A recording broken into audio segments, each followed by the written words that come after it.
Hi hello ನಮಸ್ಕಾರ. ನಾನು ನಿಮ್ಮ ಪ್ರೀತಿಯ ಮೇನಕಾ ಮುಕುಂದ್. ಭುವನ್ ಟೈಲರಿಂಗ್ ಕ್ಲಾಸ್ಗೆ ಸ್ವಾಗತ ಸುಸ್ವಾಗತ. ಓಕೆ, ಇವತ್ತಿನ ಕ್ಲಾಸ್ ಅಲ್ಲಿ ಏನಪ್ಪಾ ಹೇಳ್ಕೊಡ್ತಾ ಇದೀನಿ ಅಂತಂದ್ರೆ, ಮೊನ್ನೆಲ್ಲ ಪೇಪರ್ ಕಟಿಂಗು, ಬಟ್ಟೆ ಕಟಿಂಗು, ಸ್ಟಿಚಿಂಗು ಎಲ್ಲ ಹಾಕಿದ್ನಲ್ರೋ. ಕೆಲವರು ತುಂಬಾ ಜನ ಕಮೆಂಟ್ ಮಾಡಿದ್ದಾರೆ, ಮ್ಯಾಮ್ ನಮ್ಗೆ 44 ಸೈಜ್ದು ಇದನ್ನ ಯಾವ ರೀತಿ ತಗೋಬೇಕು ಅಂತ ಗೊತ್ತಾಗ್ತಿಲ್ಲ, ಆ ಸೈಜ್ದು ಒಂದು ಪೇಪರ್ ಕಟಿಂಗ್ ಆದ್ರೂ ಆಯ್ತು, ಬಟ್ಟೆ ಕಟಿಂಗ್ ಆದ್ರೂ ಮಾಡಿ ತೋರಿಸಿ ಮ್ಯಾಮ್ ಅಂತೇಳಿ ತುಂಬಾ ಜನ ಕಮೆಂಟ್ಸ್ ಹಾಕಿದ್ರು. ನಾನು ವಾಟ್ಸಪ್ ಅಲ್ಲೂ ಕೂಡ ಮೆಸೇಜ್ ಹಾಕಿದ್ರು ಒಂದು ತೋರಿಸಿ ಅಂತ. ಅದಕ್ಕೆ ಸ್ಲೀವ್ ಕಟಿಂಗು ಸ್ಟಿಚಿಂಗು ಮಾಡೋದಕ್ಕಿಂತ ಮುಂಚೆ ಇವ್ರಿಗೊಂಚೂರು ಕಟಿಂಗ್ ಹೇಳ್ಕೊಟ್ಬಿಟ್ರೆ ಅವ್ರು ಬಟ್ಟೆ ಕಟಿಂಗ್ ಮಾಡ್ಕೊಂಡು ಸ್ಟಿಚಿಂಗ್ ಮಾಡಿ ಇಟ್ಕೊಂತಾರೆ. ಆಮೇಲೆ ಸ್ಲೀವ್ ಡಿಸೈನ್ಸ್ ಎಲ್ಲ ಒಟ್ಟಿಗೆ ಸೇರ್ಕೊಂಡು ಸ್ಲೀವ್ ಡಿಸೈನ್ಸ್ ಮಾಡಲಿ ಅಂತ ಹೇಳ್ಬಿಟ್ಟು 44 ಸೈಜ್ ಇಂದು ಹೇಳ್ಕೊಡ್ತಾ ಇದ್ದೀನಿ. ನೀವು ಯಾರಾದ್ರೂ 44 ಸೈಜ್ ಅವ್ರು ಇದ್ರೆ, ಇಲ್ಲಾಂದ್ರೆ ನಿಮ್ ಕಸ್ಟಮರ್ ಬಂದ್ರೆ ಬೇಕಾಗತ್ತೆ, ಆ ಸೈಜ್ ಇಂದು ಹೇಳ್ಕೊಡ್ತೀನಿ. ಯಾಕಂದ್ರೆ 40 ಮೇಲೆ 42, 43, 44 ಆ ಸೈಜ್ ಅವ್ರು ಏನಾದ್ರು ನಿಮಗೆ ಬಂದು ಕಸ್ಟಮರ್ಗೆ ಅಯ್ಯೋ ಮೆಜರ್ಮೆಂಟ್ ಎಷ್ಟು ತಗೋಬೇಕು ಗೊತ್ತಾಗ್ಲಿಲ್ಲ ಅಂತ ಅನ್ಕೊಂಡಿದ್ರೆ ಇವಾಗ ಹೇಳ್ಕೊಡ್ತೀನಿ. ಯಾವ್ಯಾವ ಎಷ್ಟೆಷ್ಟು ತಗೋಬೇಕು ಅಂತ ಸಪ್ರೇಟ್ ಆಗಿ ಹೇಳ್ಕೊಡ್ತೀನಿ. ಬ್ಯಾಕ್ ಸಪ್ರೇಟು, ಫ್ರಂಟ್ ಸಪ್ರೇಟ್ ಹೇಳ್ಕೊಡ್ತೀನಿ. ನೀಟಾಗಿ ನೋಡ್ಕೊಳ್ಳಿ. ಬರೀ ಪೇಪರ್ ಕಟಿಂಗ್ ನೀಟಾಗಿ ಹೇಳ್ಕೊಡ್ತೀನಿ. ಮೆಜರ್ಮೆಂಟ್ ಎಲ್ಲ ನೋಟ್ ಮಾಡ್ಕೊಂಡು ಇಟ್ಕೊಳ್ಳಿ. ಮುಂದೆ ನಿಮ್ಗೆ ಆ ಸೈಜ್ ಅವ್ರು ಬಂದಾಗ ಬೇಕಾಗುತ್ತೆ. ಆ ಸೈಜ್ ನೋಡ್ಕೊಂಡ್ಬಿಟ್ಟು ನೀಟಾಗಿ ಮಾಡ್ಬಿಟ್ರೆ ಬ್ಲೌಸ್ ಯಾವುದೇ ಪ್ರಾಬ್ಲಮ್ ಬರದೆ ಕರೆಕ್ಟಾಗಿ ಬರುತ್ತೆ ಅವ್ರಿಗೆ.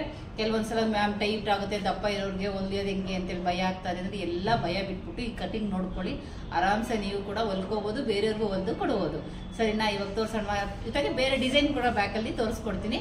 ಈ ಡಿಸೈನ್ ಎಲ್ಲ ಸೈಜ್ ಅವ್ರೂ ಈ ಡಿಸೈನ್ನ ಮಾಡ್ಕೋಬಹುದು. ಓಕೆ, ತುಂಬಾ ಚೆನ್ನಾಗಿರುತ್ತೆ, ಸಿಂಪಲ್ ಆಗಿ ಕೂಡ ಇರುತ್ತೆ. ಓಕೆ, ಅದಕ್ಕೂ ಮುಂಚೆ ಯಾರಾದ್ರೂ ಸಬ್ಸ್ಕ್ರೈಬ್ ಆಗದೆ ವಿಡಿಯೋ ನೋಡ್ತಾ ಇದ್ರೆ ಸಬ್ಸ್ಕ್ರೈಬ್ ಆಗಿ ವಿಡಿಯೋ ನೋಡಬೇಕು. ಆಮೇಲೆ ಚೇತನ ಸ್ವ ಉದ್ಯೋಗ ಸಂಸ್ಥೆ ಇನ್ನೊಂದು ಚಾನಲ್ ಇದೆ, ಅದರಲ್ಲೂ ಕೂಡ ಕಟಿಂಗ್ ಸ್ಟಿಚಿಂಗ್ ವಿಡಿಯೋಸ್ ಹಾಕ್ತಾ ಇರ್ತೀನಿ. ನೋಡ್ಕೊಳ್ಳಿ, ಕಲ್ತ್ಕೊಳ್ಳಿ, ಹೊಲ್ಕೊಳ್ಳಿ. ಓಕೆನಾ? ಎಲ್ಲ ಚಾನಲ್ನು ಸಬ್ಸ್ಕ್ರೈಬ್ ಆಗಿ ನೋಡ್ಬಿಟ್ಟು ನೀವು ಚೆನ್ನಾಗಿ ಕಲ್ತ್ಕೊಳ್ಳಿ. ಅದಾದ್ಮೇಲೆ ಇನ್ನೂ ನಾವು ಚೆನ್ನಾಗಿ ಕಲಿಬೇಕು ಮ್ಯಾಮ್, ಮುಂದೆ ಎಲ್ಲರಿಗೂ ನಾವು ಹೊಲ್ಕೊಡೋ ರೀತಿ ಆಗಬೇಕು ಅಂತ ಇದ್ರೆ ನಿಮ್ಗೆ ಲೈವ್ ಕ್ಲಾಸಿಗೆ ಬೇಕಾದ್ರೂ ಬರ್ಬೋದು. ಇಲ್ಲ ಅಂತಂದ್ರೆ ಆನ್ಲೈನ್ ಕ್ಲಾಸ್ ಕೂಡ ಇದೆ, ವಾಟ್ಸಪ್ ಕ್ಲಾಸ್ ಕೂಡ ಇದೆ. ನೀವು ಕ್ಲಾಸಿಗೆ ಜಾಯಿನ್ ಆಗ್ಬಿಟ್ಟು ಆರಾಮಾಗಿ ಕಲ್ತ್ಕೊಂಡು ಫ್ಯೂಚರಲ್ಲಿ ಮುಂದೆ ಬರ್ಬೋದು. ಓಕೆನಾ? ಸರಿ, ಬನ್ನಿ ಕಟಿಂಗ್ ಹೇಳ್ಕೊಡ್ತೀನಿ. ಓಕೆ, ಇವಾಗ ದೊಡ್ಡ ಪೇಪರ್ನ ತಗೊಳ್ಳೋಣ. ಇದನ್ನ ಒಂದೇ ಫೋಲ್ಡ್ ಮಾಡಿಸ್ಕೊಳ್ಳೋಣ. ಕ್ಲೋಸ್ ಇರೋದು ನಿಮ್ಮ ಕಡೆ ಇಟ್ಕೊಳ್ಳಿ, ತುಂಬ ಇಂಪಾರ್ಟೆಂಟ್. ಆಮೇಲೆ ಓಪನ್ ಇರೋ ಕಡೆ ಇಟ್ಕೊಂಡಿರ, ಕ್ಲೋಸ್ ಇರೋದು ನಿಮ್ಮ ಕಡೆ ತಗೊಳ್ಳಿ. ಓಕೆನಾ? ಅದಾದಮೇಲೆ 44 ಬ್ಯಾಕ್ ಸೈಡ್ ಮಾತ್ರ ಇದು ಹೇಳ್ತೀನಿ, ಫ್ರಂಟ್ ಸೈಡು ಸಪ್ರೇಟಾಗಿ ಹೇಳ್ಕೊಡ್ತೀನಿ. ನನಗೆ ಕೇಳಿರೋರು 44 ಸೈಜ್ ಅವರು 44 ಅದನ್ನು 4 ಭಾಗ ಮಾಡಬೇಕು. ಓಕೆ, 4 ಭಾಗ ಮಾಡಿದಾಗ ಎಷ್ಟು ಬರುತ್ತೆ? 11 ಇಂಚು ಬರುತ್ತೆ. ಓಕೆನಾ? 11 ಇಂಚು ಬಂದಾಗ ನೀವು ಎಕ್ಸ್ಟ್ರಾ 2 ಇಂಚು ಕಚ್ಚಾ ತಗೊಳ್ಳಿ. 2 ಅಥವಾ 2.5 ಬೇಕಾದ್ರೂ ತಗೊಳ್ಳಿ ಕಚ್ಚಾನ. ನಾನು 2 ತಗೊತಾ ಇದ್ದೀನಿ. ನೀವು ಬೇಕಾದ್ರೆ ಸ್ವಲ್ಪ ಇರ್ಲಿ ಅಂದ್ಬಿಟ್ಟು 2.5 ಬೇಕಾದ್ರೂ ತಗೊಂಡು 13.5ನೇ ಹಾಕೊಳ್ಳಿ. ದಪ್ಪ ಇರೋರಿಗೆ ಸ್ವಲ್ಪ ಟೈಟ್ ಆದರೆ ನೀವು ಬಿಚ್ಕೋಬಹುದು ಅನ್ನೋ ಕಾರಣಕ್ಕೆ. ನಿಮಗೆ ರೆಡಿ ಬಂದು 11.5 ಬರುತ್ತೆ, ಪ್ಲಸ್ 2 ಇಂಚಸ್ ಜಾಸ್ತಿ 13 ಇಂಚು ಬರುತ್ತೆ.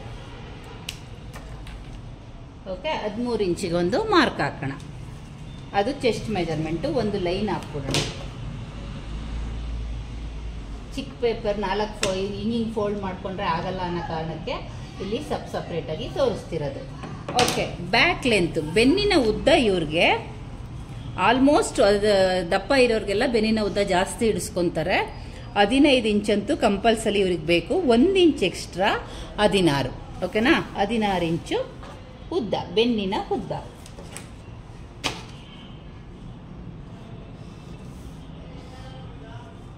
ಓಕೆ, ಚೆಸ್ಟ್ ಮೆಜರ್ಮೆಂಟ್ ಎಷ್ಟು? 11 ಇಂಚು ಪ್ಲಸ್ 2 13 ಆಯಿತು. ಚೆಸ್ಟ್ ಮೆಜರ್ಮೆಂಟು 13 ಇಂಚು ಇಟ್ಕೊಂಡಿದ್ದೀವಿ. ಬೆನ್ನಿನ ಉದ್ದನ 15 ಪ್ಲಸ್ 1 16 ಇಂಚಿನ ತಗೊಂಡಿದ್ವಿ ಲೈನಿಂಗ್ ಬ್ಲೌಸ್ಗೆ. ಓಕೆನಾ? ಇವ್ರಿಗೆ ಎಷ್ಟಪ್ಪ ನೆಕ್ಕು ಶೋಲ್ಡ್ರು ಹಾರ್ಮೋಲ್ ಇದೇ ಮೇನ್ ಬೇಕಾಗಿರೋದು. ನೆಕ್ಕು ಶೋಲ್ಡ್ರು ಹಾರ್ಮೋಲ್ ಎಷ್ಟಪ್ಪ ಬೇಕು ಅಂತಂದ್ರೆ, ನೆಕ್ ಬಂದು ಇದು ಶೋಲ್ಡರ್ ಅಳತೆ ತಗೊಳ್ಳಿ. ಭುಜದಿಂದ ಭುಜ ಅಳತೆ ತಗೊಂಡಾಗ ಆಲ್ಮೋಸ್ಟ್ ಇವ್ರಿಗೆ 17, 16 ಇಲ್ಲ 17 ಬಂದಿರುತ್ತೆ. ದಪ್ಪ ಇರೋರಿಗೆ ಭುಜದಿಂದ ಭುಜ ಅಳತೆ ತಗೊಂಡಾಗ ಆಲ್ಮೋಸ್ಟ್ 17 ಅಂತೂ ಬಂದಿರುತ್ತೆ. ಇವ್ರಿಗೆ ಹಿಂಗೆ ಅರ್ಧ ಮಾಡ್ಕೊಳ್ಳಿ. ಎಷ್ಟು ಬಂತು? 8.5 ಬರುತ್ತೆ. ಇವ್ರಿಗೆ ಅದನ್ನ ದಪ್ಪ ಇರೋರಿಗೆ ಭುಜ ಅಗಲ ಇರುತ್ತೆ, ಭುಜದಿಂದ ಭುಜ ಅಳತೆ ತಗೊಂಡ್ರೆ 17 ಬರುತ್ತೆ. ಹಿಂಗೆ ಅರ್ಧ ಮಾಡ್ಕೊಳ್ಳಿ. 8.5 ಬರುತ್ತೆ. ಟೋಟಲ್ ಕ್ಲೋಸ್ ಇರೋ ಕಡೆಯಿಂದ ಇಲ್ಲಿ 8 ಇಂಚು ತಗೊಳ್ಳಿ. ಓಕೆನಾ? 8 ಇಂಚು ತಗೊಂಡು ಸ್ಲೀವ್ ಹಾರ್ಮೋಲ್ ಕಂಕಳಿನ ಸುತ್ತನೂ ಕೂಡ 8.5ನೇ ತಗೊಳ್ಳಿ. ಕಂಕಳಿನ ಸುತ್ತನೂ ಕೂಡ 8.5ನೇ ತಗೊಳ್ಳಿ. ಈ ರೀತಿ ಲೈನ್ ಹಾಕ್ಕೊಳ್ಳಿ. ಓಕೆನಾ? ಕಾಣಿಸ್ತಿದೆ ಅಲ್ಲ? ಈಗ 1 ಇಂಚ್ ಇಟ್ಕೊಂಡು ಇಲ್ಲಿ ರೌಂಡ್ ಶೇಪ್ನ ತಗೊಳ್ಳಿ. 1 ಇಂಚ್ ಇಟ್ಕೊಂಡು ರೌಂಡ್ ಶೇಪ್ನ ತಗೋಬೇಕು. ಓಕೆ, ಇಷ್ಟು ಅರ್ಥ ಆಯ್ತಲ್ವಾ? ಫಸ್ಟು ಚೆಸ್ಟ್ ಮೆಜರ್ಮೆಂಟ್ ತಗೋಬೇಕು, ನೆಕ್ಸ್ಟ್ ಬೆನ್ನಿನ ಉದ್ದ ತಗೋಬೇಕು. ಅದಾದಮೇಲೆ ನೆಕ್ ಟೋಟಲ್ ಶೋಲ್ಡರ್ ಅಳತೆ ತಗೊಂಡಾಗ 17 ಇಂಚ್ ಬರುತ್ತೆ. ಇವರಿಂದ ಶೋಲ್ಡರ್ ಏನಾದ್ರು ಚಿಕ್ಕದಿತ್ತು ಅಂತಂದರೆ 16 ಬರ್ಬೋದು. ಆದ್ರೂ ದಪ್ಪ ಇರೋರಿಗೆ ಸ್ವಲ್ಪ ಲೂಸೇ ಬರಲಿ, ತೊಂದರೆ ಇಲ್ಲ. 17 ಬಂದಿರುತ್ತೆ ಇವ್ರಿಗೆ. ಅರ್ಧ ಮಾಡ್ಕೊಳ್ಳಿ, 8.5 ಬರುತ್ತೆ. ಟೋಟಲ್ 8.5 ಇಟ್ಕೊಂಡು ಸ್ಲೀವ್ ಆರ್ಮೋಲ್ ಸೈಡು ಕೂಡ 8.5 ತಗೊಂಡು 1 ಇಂಚ್ ಇಟ್ಕೊಂಡು ರೌಂಡ್ ಶೇಪ್ನ ತಕ್ಕೊಳ್ಳಿ. ಇದು ಫೈನಲ್ ಅರ್ಥ ಆಯ್ತಲ್ವಾ? ಇದಾದ್ಮೇಲೆ ನೆಕ್ಸ್ಟ್ ಭುಜ, ಇವ್ರಿಗೆ 3 ಇಂಚು ತಗೊಳ್ಳಿ. ಭುಜನ ಇವ್ರಿಗೆ 3 ಇಂಚು ತಗೋಬೇಕು. 3 ಇಂಚಿಂದ ಕೆಳಭಾಗ ಇವ್ರಿಗೆ 4 ಇಂಚ್ ತಗೊಳ್ಳಿ. ನಾವೆಲ್ಲ 3.5 ತಗೊಂತೀವಲ್ರೋ, ಇವ್ರಿಗೆ ದಪ್ಪ ಇರೋರಿಗೆ 4 ಇಂಚ್ ತಗೊಳ್ಳಿ. ತುಂಬ ಮೇಲಾದರೆ ಕುತ್ತಿಗೆ ಹತ್ರ ಚಿಕ್ಕದಂಗೆ ಬರುತ್ತೆ, ಅವ್ರಿಗೆ ಹಿಂಸೆ ಆಗುತ್ತೆ ಅನ್ನೋ ಕಾರಣಕ್ಕೆ ಇಲ್ಲಿ 4 ಇಂಚು ತಗೋಬೋದು, 4.5 ಕೂಡ ತಗೋಬೋದು. ಓಕೆನಾ? ಈ ರೀತಿ ಲೈನ್ ಹಾಕ್ಕೊಂಡು ಈ ಮೂತಿ ಇರುತ್ತಲ್ವಾ, ಇಲ್ಲಿಂದ ಇಲ್ಲಿಗೆ 2 ಇಂಚಿಗೊಂದು ಚುಕ್ಕಿ ಇಟ್ಕೊಳ್ಳಿ. ಚುಕ್ಕಿ ಇಟ್ಕೊಂಡು ಈ ರೀತಿ ಶೇಪ್ ತಕ್ಕೋಬೇಕು. ಓಕೆ, ಈ ರೀತಿ ಶೇಪ್ ತಕ್ಕೋಬೇಕು. ಅದಾದಮೇಲೆ ನೆಕ್ ಬಂದು 2.5,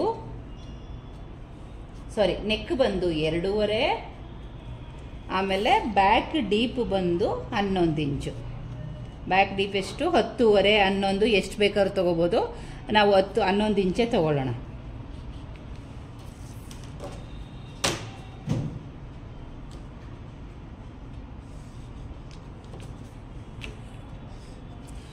ಓಕೆನಾ? ಇದು ಇನ್ನೊಂದು ಬೇಕಾದ್ರೆ 3.5 ಬೇಕಾದ್ರೂ ತಗೋಬೋದು, ಇಲ್ಲ 4 ತಗೋಬೋದು. ನಾನು ಫ್ರಂಟ್ ಅನ್ಕೊಂಡು 4.5 ಅಂತಂದೆ. ಬ್ಯಾಕಲ್ಲಿ 3.5 ಅಥವಾ 4 ಇಂಚ್ ತಗೋಬೋದು. ಸ್ವಲ್ಪ ಈ ರೀತಿ ಡೌನ್ ಹೋಗಿ ಈ ರೀತಿ ಶೇಪ್ ತಗೊಳ್ಳಿ. ಕಾಣಿಸ್ತಿದೆಯಲ್ಲ? ಈ ರೀತಿ ರೌಂಡ್ ಶೇಪ್ ತಗೊಂಡು ಆಮೇಲೆ ಈ ರೀತಿ ನೀಟ್ ಇಲ್ಲಿಂದ 1.5 ಇಂಚ್ ಇರಲಿ, ಬ್ರಾಡಾಗಿ ಬರುತ್ತೆ, ಚೆನ್ನಾಗಿ ಬರುತ್ತೆ. ಈ ರೀತಿ ಕಾಣಿಸ್ತಿದೆಯಲ್ಲ? ಇಷ್ಟು ನೀಟಾಗಿ ಬರಲಿ, ಡಿಸೈನ್ ತುಂಬಾ ಚೆನ್ನಾಗಿ ಬರುತ್ತೆ. ಓಕೆ, ಇನ್ನೊಂದ್ಸಲ ಎಕ್ಸ್ಪ್ಲೇನ್ ಮಾಡ್ತೀನಿ. ನೆಕ್ ಟೋಟಲ್ಲು ಚೆಸ್ಟ್ ಮೆಜರ್ಮೆಂಟು 11 ಇರುತ್ತೆ, ಪ್ಲಸ್ 2 13 ಇಂಚ್ ತೊಗೊಳ್ಳಿ. ಬೆನ್ನಿನ ಉದ್ದ 15 ಪ್ಲಸ್ 1 16 ಇಂಚ್ ತೊಗೊಂಡು ಈ ಥರ ಲೈನ್ ಹಾಕ್ಕೊಳ್ಳಿ. ಇದಾದಮೇಲೆ ಟೋಟಲ್ ಶೋಲ್ಡರು 17 ಬರುತ್ತೆ. 17ಅಲ್ಲಿ ಅರ್ಧ ಮಾಡಿದ್ರೆ 8.5 ಬರುತ್ತೆ. ಟೋಟಲ್ 8.5 ತೊಗೊಂಡು ಸ್ಲೀವ್ ಆರ್ಮೂಲ್ ಸೈಡು ಕೂಡ 8.5 ತೊಗೊಂಡು 1 ಇಂಚ್ ಇಟ್ಕೊಂಡು ರೌಂಡ್ ಶೇಪ್ ತೆಗೀರಿ. ಅದಾದಮೇಲೆ ಭುಜ ಬಂದು 3 ಇಂಚ್ ತೊಗೊಳ್ಳಿ. ಇಲ್ಲಿ ಕೆಳಭಾಗ ಬ್ಯಾಕ್ ಸೈಡಲ್ಲಿ 3.5 ಅಥವಾ 4 ಇಟ್ಕೊಳ್ಳಿ. ಇಲ್ಲ ತುಂಬ ಮೇಲಕ್ಕಂದ್ರೂ ಅವ್ರಿಗೆ ಹಿಂಸೆ ಆಗುತ್ತೆ. ಇಲ್ಲ ಪರವಾಗಿಲ್ಲ ಅಂತಂದರೆ 3.5 ತೊಗೋಬೋದು, ಇಲ್ಲ 4 ತೊಗೋಬೋದು. ಇದು ಹಾಕ್ಕೊಳ್ಳೋರ ಮೇಲೂ ಡಿಪೆಂಡ್ ಆಗುತ್ತೆ. 3.5 ಬೇಕಾದ್ರೂ ತೊಗೋಬೋದು, 4 ಬೇಕಾದ್ರೂ ತೊಗೋಬೋದು. 4ರಿಂದ ಕೆಳಗಡೆ ಹೋದರೆ ಡೀಪ್ ಕಮ್ಮಿ ಆಗುತ್ತೆ ಅನ್ನೋ ಕಾರಣಕ್ಕೆ ಈ ರೀತಿ ಹಾಕ್ಸ್ತಾ ಇರೋದು. ಓಕೆನಾ? ಇದು ಅರ್ಥ ಆಯ್ತಾ? ಇವಾಗ ಕಟ್ ಮಾಡೋಣ. ಬ್ಯಾಕ್ ಸೈಡ್ ಇಷ್ಟೇ ಬರೋದು. ಇವಾಗ ಕಟ್ ಮಾಡೋಣ. ಲೆಂತ್ ಕಟ್ ಮಾಡ್ಕೊಳ್ಳೋಣ. ಓಕೆ, ಇಲ್ಲಿ ಸ್ಲೀವ್ ಆರ್ಮೂಲ್ ಸೈಡ್ ಕಟ್ ಮಾಡೋಣ.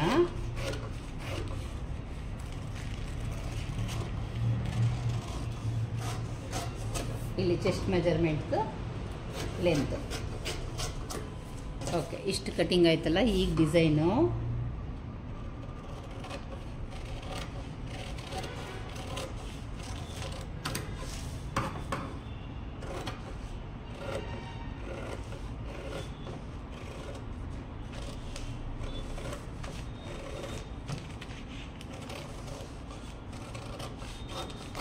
ಓಕೆ, ನೋಡ್ಕೊಂಡ್ರಾ ಕಟಿಂಗ್ ಮಾಡಿದ್ದು ಎಷ್ಟು ಚೆನ್ನಾಗಿ ಬಂದಿದೆ ಅಲ್ಲ? ಇವಾಗ ಓಪನ್ ಮಾಡಿ ತೋರ್ಸೋಣವಾ? ಸೂಪರಾ? ವಾವ್, ಸೂಪರ್ ಮ್ಯಾಮ್, ಈಗಲೇ ಕಟ್ ಮಾಡಿ ಹೊಲ್ಕೊಂತೀವಿ ನಾವು ಅಂತಿದ್ದೀರಾ? ತುಂಬಾ ಚೆನ್ನಾಗಿ ಬರುತ್ತೆ, ಮಾಡ್ಕೊಳ್ಳಿ. ನೀವು ಸಣ್ಣ ಇರೋರು 3 ಇಂಚು ತೊಗೊಂಡು ಡೀಪ್ ಇಟ್ಕೊಂಡು ಮಾಡ್ಕೊಳ್ಳಿ. ಇವ್ರದ್ಗೆ ಸ್ವಲ್ಪ ಬೆನ್ನ ಹತ್ರ ಇದಾಗುತ್ತೆ ಅನ್ನೋ ಕಾರಣಕ್ಕೆ ಇವ್ರು ಡೀಪ್ ಇಳಿಸಿರೋದು. ನೀವು 3 ಇಂಚ್ ಕೂಡ ತಗೋಬೋದು. ಓಕೆನಾ? ಇದು ಅರ್ಥ ಆಯ್ತಾ? ಇವಾಗ ಫ್ರಂಟ್ ತೋರ್ಸೋಣವಾ? ಓಕೆ, ತುಂಬ ಚೆನ್ನಾಗಿ ಬಂತಲ್ವೇನ್ರೋ? ಸೂಪರ್ ಅಂತ ಕಮೆಂಟ್ ಮಾಡಬೇಕು. ಸೂಪರ್ ಅಂತ ನೀವು ಕಮೆಂಟ್ಸೇ ಮಾಡಲ್ಲ ಮ್ಯಾಮ್. ನಮಗೆ ಕಮೆಂಟ್ಸ್ ಮಾಡೋಕ್ಕೆ ಬರಲ್ಲ ಅಂತ ಕೆಲವರು ಅಂದರೆ, ಇನ್ನು ಕೆಲವರು ಅಯ್ಯೋ ಬಿಡಿ ಮ್ಯಾಮ್ ಇದನ್ನು ನಾವು ಮಾಡಿಬಿಟ್ಟಿದ್ದೀವಿ ಅಂತ ಅದಕ್ಕೋಸ್ಕರ ಮಾಡ್ತಾ ಇಲ್ಲ ಅಂತೀರಾ. ನೋಡೋಣ ಈ ಸಲ ಎಷ್ಟು ಸೂಪರ್ ಅಂತ ಕಮೆಂಟ್ಸ್ ಬಂದಿರುತ್ತೆ. ವಾಟ್ಸಪ್ಪಿಗೆ ಕಮೆಂಟ್ಸ್ ಹಾಕೋದಲ್ಲ, ಕೆಲವರು ಪರಿಚಯದವರೆಲ್ಲ ವಾಟ್ಸಪ್ಪಿಗೆ ಹಾಕ್ಬಿಡ್ತೀರಾ. ಇಲ್ಲಿ ಹಾಕಬೇಕು, ಅವಾಗ ಇಲ್ಲೇ ನೋಡೋದು ಜಾಸ್ತಿ ನಾನು. ಓಕೆ, ಇಷ್ಟ ಆಯ್ತಲ್ವಾ? ಈಗ ನೆಕ್ಸ್ಟ್ ಇದು ಫ್ರಂಟ್ ಸೈಡ್. ಫ್ರಂಟು ಅಷ್ಟೇ ಈಸಿ ಇರುತ್ತೆ. ಇಲ್ಲಿಂದ ಇಲ್ಲಿ ರೆಡಿ 11 + 2 13 ಚೆಸ್ಟ್ ಮೆಜರ್ಮೆಂಟಿಗೆ ಒಂದು ಲೈನ್ ಹಾಕ್ಕೊಳ್ಳಿ.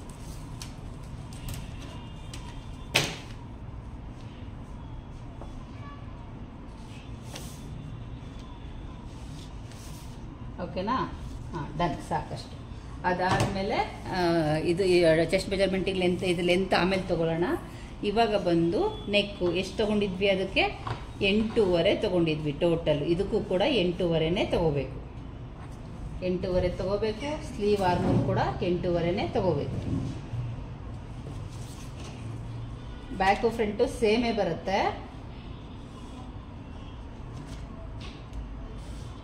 ಓಕೆ, ಆದರೆ ಇಲ್ಲಿ ಅರ್ಧ ಇಂಚು ಬಿಡಬೇಕು, ಇಲ್ಲೂ ಅರ್ಧ ಇಂಚು ತಗೋಬೇಕು, ಇಲ್ಲೂ ಕೂಡ ಅರ್ಧ ಇಂಚು ತಗೊಂಡು ಈ ರೀತಿ ಫ್ರಂಟಲ್ಲಿ ಎಕ್ಸ್ಟ್ರಾ ಕಟಿಂಗು ಮಾಡ್ಕೋಬೇಕು.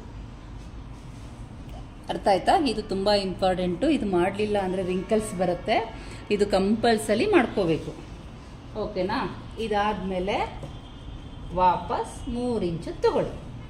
ಎಷ್ಟು? ವಾಪಸ್ ಸೇಮ್ ಭುಜ ಬಂದು 3 ಇಂಚು. ಅದಾದಮೇಲೆ ಫ್ರಂಟಲ್ಲಿ ಇವರಿಗೆ ದಪ್ಪ ಇರೋರಿಗೆ 44 ಸೈಜ್ ಅವ್ರಿಗೆ 4 ಅಥವಾ 4.5 ಕೂಡ ನೀವು ತೊಗೋಬೋದು. ಫ್ರಂಟಲ್ಲಿ ಇಳಿಸ್ಕೊಳ್ಳೋದಾದರೆ ತುಂಬ ಮೇಲಾಯಿತು ಅಂದರೆ ಹಿಂಸೆ ಆಗುತ್ತೆ ಅನ್ನೋ ಕಾರಣಕ್ಕೆ 4 ಅಥವಾ 4.5 ತೊಗೊಳ್ಳಿ. ನಾನು ಇದರಲ್ಲಿ 4 ತೊಗೊತಾ ಇದ್ದೀನಿ. ನೀವು 4 ಅಥವಾ 4.5 ತೊಗೋಬೋದು ಬೋಟ್ ನೆಕ್ಕಿಗೆ.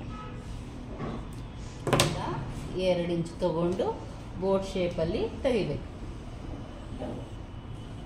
ನೋಡಿ, ಈ ರೀತಿ ಬೋಟ್ ಶೇಪಲ್ಲಿ ತಗೋಬೇಕು. ಅದಾದಮೇಲೆ ಇವಾಗ ಫ್ರಂಟ್ ಲೆಂತು ಆಲ್ಮೋಸ್ಟ್ ಇವ್ರಿಗೆ ಅಳತೆ ತಗೊಳ್ಳಿ. ಇಲ್ಲ ಅಂತಂದರೆ ಫ್ರಂಟ್ ಲೆಂತಲ್ಲಿ ಇವ್ರಿಗೆ ಒಂದು 15 ಇಂಚಂತೂ ಬಂದೇ ಬಂದಿರುತ್ತೆ. ಚೆಸ್ಟ್ ದಪ್ಪ ಇರೋರಿಗೆ 15 ಇಂಚ್ ಬಂದಿರುತ್ತೆ ಫ್ರಂಟ್ ಲೆಂತಲ್ಲಿ. ನೀವು ನಿಮ್ಮ ಅಳತೆ ನೋಡಿಕೊಂಡು ಫ್ರಂಟ್ ಲೆಂತ ತಗೊಳ್ಳಿ. ಒಂದು ಸ್ಟ್ರೈಟ್ ಲೈನ್ ಹಾಕ್ಕೊಳ್ಳಿ. ಕ್ಲೋಸ್ ಇರೋ ಕಡೆಯಿಂದ 2 ಇಂಚ್ ತೊಗೊಳ್ಳಿ. ಮ್ಯಾಮ್ 1.5 ತೊಗೊಳಕ್ಕೆ ಹೇಳಿದ್ರಿ ನಮಗೆಲ್ಲ, ಇವ್ರಿಗೆ ಯಾಕೆ ಮ್ಯಾಮ್ 2 ಅಂತಂದರೆ ಇವ್ರದ್ದು ಲೆಂತ್ ಫ್ರಂಟ್ ಲೆಂತ್ ಮಾತ್ರ ಇಲ್ಲಿ ಜಾಸ್ತಿ ಇರುತ್ತೆ. ಇಲ್ಲಿ ತುಂಬ ಲೆಂತ್ ಇದ್ದರೆ ಲುಕ್ ಬರಲ್ಲ ಅನ್ನೋಕ್ಕೋಸ್ಕರ ನಾವು ಇದನ್ನು 2 ಇಂಚು ತೊಗೊಂಡು ಈ ಥರ ಶೇಪ್ನ ತೆಗಿತಾ ಇದ್ದೀವಿ. ಇಷ್ಟೇ ಫ್ರಂಟ್. ನೋಡಿ, ಮುಗ್ದೇ ಹೋಯ್ತು. ಇನ್ನೊಂದ್ಸಲ ಎಕ್ಸ್ಪ್ಲೈನ್ ಮಾಡ್ತೀನಿ, ನೋಡ್ಕೊಳ್ಳಿ. ಸೇಮ್ ಚೆಸ್ಟ್ ಮೆಜರ್ಮೆಂಟು 11 ಇದೆ +2 13 ಆಯಿತು. ಚೆಸ್ಟ್ ಮೆಜರ್ಮೆಂಟಿಗೆ ಒಂದು ಸ್ಟ್ರೈಟ್ ಲೈನ್ ಹಾಕ್ಕೊಳ್ಳಿ. ಟೋಟಲ್ ಶೋಲ್ಡರ್ ಭುಜದ ಅಳತೆ ಬಂದು 8.5 ಬರುತ್ತೆ. 8.5ಗೆ ಟೋಟಲ್ 8.5 ಇಟ್ಕೊಂಡು ಸ್ಲೀವ್ ಆರ್ಮೂಲ್ ಸೈಡು 8.5 ಇಟ್ಕೊಂಡು ಲೈನ್ ಹಾಕಿ ಇದು ಎಕ್ಸ್ಟ್ರಾ ಡೀಪ್ನ ತಗೋಬೇಕು. ಇದು ಅರ್ಥ ಆಯ್ತಲ್ವಾ? ಇದಾದಮೇಲೆ ಇಲ್ಲಿ ಶೋಲ್ಡರು 3 ಇಂಚ್ ತೊಗೊಂಡು ಇಲ್ಲಿಂದ ಇಲ್ಲಿ 4 ಅಥವಾ 4.5 ತೊಗೊಂಡು ಶೇಪ್ ಹಾಕಿ ಬೋರ್ಡ್ ಶೇಪಲ್ಲಿ ತಕ್ಕೊಳ್ಳಿ. ಫ್ರಂಟ್ ಲೆಂತ್ ನಿಮ್ಮ ಅಳತೆನ ತೊಗೊಂಡು ಫ್ರಂಟ್ ಲೆಂತ್ ತೊಗೊಳ್ಳಿ. ಆಲ್ಮೋಸ್ಟ್ ದಪ್ಪ ಇರೋರಿಗೆ 14, 14.5, 15 ಇಂಚಸ್ಸೇ ಫ್ರಂಟ್ ಲೆಂತ್ ಬರುತ್ತೆ. ಒಂದು ಸ್ಟ್ರೈಟ್ ಲೈನ್ ಹಾಕ್ಕೊಂಡು ಇಲ್ಲಿಂದ 2 ಇಂಚ್ ತೊಗೊಂಡು ಇಲ್ಲಿ ಶೇಪ್ ತಕ್ಕೊಳ್ಳಿ. ಇಷ್ಟೇ. ಅರ್ಥ ಆಯ್ತಲ್ಲ? ಇದು ಕಟ್ ಮಾಡಿಬಿಟ್ಟು ಡಾಟ್ ಮೆಜರ್ಮೆಂಟ್ ಹೇಳ್ಕೊಡ್ತೀನಿ.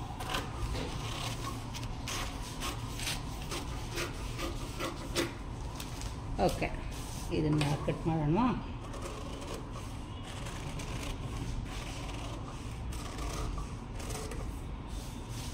ಇಲ್ಲೊಂದು ಸ್ವಲ್ಪ ಬಿಡ್ತು ನೋಡಿ. ಕಟಿಂಗ್ ಮಾಡಬೇಕಾದ್ರೆ ಗಮನ ಇಲ್ಲೇ ಇರಬೇಕು, ನೀಟಾಗಿ ಮಾಡ್ಕೋಬೇಕು. ಅದು ಉಲ್ಟಾ ಮಾಡಿದೆ ನೋಡಿ. ನೋಡಿ, ಈ ರೀತಿಯೇ ಬಂದಿರಬೇಕು. ಇದು ಬಂದು ಎಕ್ಸ್ಟ್ರಾ ಕಟಿಂಗ್ ಕಂಪಲ್ಸರಿ ತೆಗಿಬೇಕು.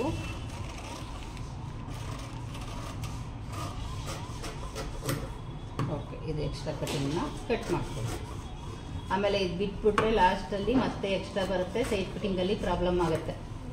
ಪೇಪರ್ನ ಬಟ್ಟೆ ಅಂತ ಫೀಲ್ ಮಾಡ್ಕೊಂಡು ನೀವು ಮಾಡಬೇಕು. ಓಕೆನಾ? ಈ ರೀತಿ ಫ್ರಂಟು ಬಂದಿರುತ್ತೆ. ಓಕೆ, ಅರ್ಥ ಆಯ್ತಾ? ಪೇಪರ್ ಜಾಯಿಂಟ್ ಇತ್ತು, ಹಿಂಗೆ ತೋರ್ಸೋಣ.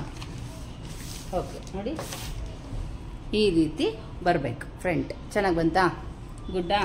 ಓಕೆ, ಈಗ ಡಾಟ್ ಮಾರ್ಕ್ ಹೆಂಗಪ್ಪ ಹಾಕಬೇಕು ಅಂತಂದರೆ ಕೆಳಗಡೆಯಿಂದ 2 ಇಂಚು ಅಥವಾ 2.5 ತೊಗೊಳ್ಳಿ. ಇವ್ರಿಗೆ 2.5 ತೊಗೊಂಡು ಇಲ್ಲಿ ಸಾಕು, 2 ಇಂಚು ಸಾಕು. 2 ಇಂಚ್ ತೊಗೊಳ್ಳಿ. ಇಲ್ಲಿ ಬಂದು 4 ತೊಗೋಬೇಕು. 4 ತೊಗೊಂಡು ಮುಂದಕ್ಕೆ 3 ಇಂಚ್ ತೊಗೊಳ್ಳಿ. ಇಲ್ಲಿ ಮೇಲೆ ಕಡೆ ಬಂದು 3 ಇಂಚು. ಇದು ದಪ್ಪ ಇರೋರಿಗೆ 44 ಮೇಲ್ಗಡೆ ಇರೋರಿಗೆ ಇಷ್ಟೆಲ್ಲ ಬರುತ್ತೆ. ಸಣ್ಣ ಇರೋರಿಗೆಲ್ಲ ನೆನಪಿಟ್ಕೊಳ್ಳಿ, ಇದು 44 ಸೈಜು. ಇಲ್ಲಿ ಮೇಲ್ಗಡೆಗೆ 2.5 ತೊಗೊಳ್ಳಿ, ಇಲ್ಲಿಂದ ಇಲ್ಲಿ 4 ತೊಗೊಂಡು, ಇಲ್ಲಿಂದ ಇಲ್ಲಿ 3 ತೊಗೊಳ್ಳಿ, ಮೇಲಕ್ಕೂ 3 ತೊಗೊಳ್ಳಿ. ಇದು ಅರ್ಥ ಆಯ್ತಲ್ವಾ? ನೋಟ್ ಮಾಡ್ಕೊಳ್ರು, ನಿಮ್ಗೆ ಯಾರಾದರೂ ಬಂದಾಗ ಬರ್ಕೊಂಡು ಇಟ್ಕೊಂಡಿದ್ರೆ ಈಸಿ ಆಗುತ್ತೆ. 2 ತೊಗೊಳ್ಳಿ, ಹಿಂಗೆ ಲೈನ್ ಇಟ್ಕೊಂಡು 4ವರೆಗೆ ಒಂದು ಶೇಪ್ ಹಾಕಿ. ಅದಾಯಿತು ಅಂದರೆ ಬೋಟ್ ನೆಕ್ಕಲ್ಲಿ ಯಾವಾಗ್ಲೂ ಸೆಂಟ್ರಲ್ಲೇ ಬರುತ್ತೆ. ಇಲ್ಲಿ ಇಟ್ಕೊಂಡು 3 ಇಂಚು ತೊಗೊಳ್ಳಿ. ಇಷ್ಟೇ ಡಾಟ್ ಮಾರ್ಕ್. ಓಕೆನಾ? ಅರ್ಥ ಆಯ್ತಾ? ಓಕೆ ಕಣ್ರೋ, ಇದನ್ನು ಪ್ರಾಕ್ಟೀಸ್ ಮಾಡಿ ಕಟ್ ಮಾಡಿ ಇಟ್ಕೊಳ್ಳಿ, ಬಟ್ಟೆ ಕಟ್ ಮಾಡ್ಕೊಳ್ಳಿ. ಸ್ಟಿಚಿಂಗ್ ವಿಡಿಯೋ ಹಾಕಿದ್ದೀನಲ್ಲ, ಸ್ಟಿಚ್ ಮಾಡ್ಕೊಳ್ರು ಅಂತ. ಓಕೆ, ನೋಡಿದ್ರಾ? ಬ್ಯಾಕ್ ಡಿಸೈನು, ಫ್ರಂಟು ಎರಡು ನೋಡಿದ್ರಾ? ಈ ರೀತಿ ಕಟ್ ಮಾಡ್ಕೊಳ್ಳಿ, ಆಯಿತಾ? ಓಕೆ, ನೋಡಿದ್ರಲ್ವಾ? 44 ಸೈಜ್ ಅವ್ರದ್ದು ಬೋಟ್ ನೆಕ್ಕು ಎಷ್ಟು ಮೆಜರ್ಮೆಂಟ್ ತೊಗೋಬೇಕು, ಅದನ್ನ ಈ ಬ್ಯಾಕಲ್ಲಿ ಯಾವ ಡಿಸೈನ್ ಹಾಕೊಂಡು ಕಟ್ ಮಾಡಬೇಕು ಅಂತ ತೋರಿಸ್ದೆ ಅಲ್ವಾ? ನೀವು ಕೂಡ ಅದೇ ರೀತಿ ಮಾಡಿ ಇಟ್ಕೊಳ್ಳಿ. ಆಮೇಲೆ ನಿಮ್ಮ ಸೈಜ್ ಚಿಕ್ಕದಿತ್ತು, ದೊಡ್ಡ ಸೈಜ್ ಇಲ್ಲ ಅಂತಂದರೆ ನೀವು ಕಟ್ ಮಾಡಿ ಇಟ್ಕೊಳ್ಳಿ, ಆಯಿತಾ? ಪೇಪರ್ ಕಟಿಂಗ್ ಮಾಡಿ ಇಟ್ಕೊಳ್ಳಿ. ನೆಕ್ಸ್ಟ್ ನಿಮ್ಮ ಕಸ್ಟಮರ್ದು ಯಾವ್ದಾರು ಈ ಸೈಜ್ ಬಂದರೆ ಇದೇ ಮೆಜರ್ಮೆಂಟ್ ತೊಗೊಂಡು ಮಾಡ್ಕೊಳ್ಳಿ. ಸೂಪರಾಗಿ ಬರುತ್ತೆ, ಏನೂ ಪ್ರಾಬ್ಲಮ್ ಬರಲ್ಲ. ಅವರವರ ಶೋಲ್ಡರ್ ಅಳತೆ, ಭುಜದಿಂದ ಭುಜ ಅಳತೆ ತೊಗೊಂಬಿಡಿ, ಕರೆಕ್ಟಾಗಿ ಬರುತ್ತೆ. ಅಳತೆ ಕೊಟ್ಟಿಲ್ಲ ಅಂದರೆ ಆಲ್ಮೋಸ್ಟ್ 44 ಸೈಜ್ ಅವ್ರದ್ದು ಇಷ್ಟೇ ಬಂದಿರುತ್ತೆ. ಇದೇ ಅಳತೆ ಫಾಲೋ ಮಾಡಿ ಕರೆಕ್ಟಾಗಿ ಬರುತ್ತೆ. ಓಕೆನಾ? ಸರಿ ಕಣ್ರೋ, ಈ ವಿಡಿಯೋ ನಿಮ್ಗೆ ಇಷ್ಟ ಏನು ಮಾಡಬೇಕು? ಪಟ್ ಅಂತ ಒಂದು ಲೈಕ್ ಮಾಡಬೇಕು, ಬೇರೆಯವ್ರಿಗೆಲ್ಲ ಶೇರ್ ಮಾಡಬೇಕು. ಸಬ್ಸ್ಕ್ರೈಬ್ ಆಗದೆ ವಿಡಿಯೋ ನೋಡ್ತಾ ಇದ್ರೆ ಸಬ್ಸ್ಕ್ರೈಬ್ ಆಗಿ ವಿಡಿಯೋ ನೋಡಬೇಕು. ಓಕೆ, ಬಾಯ್.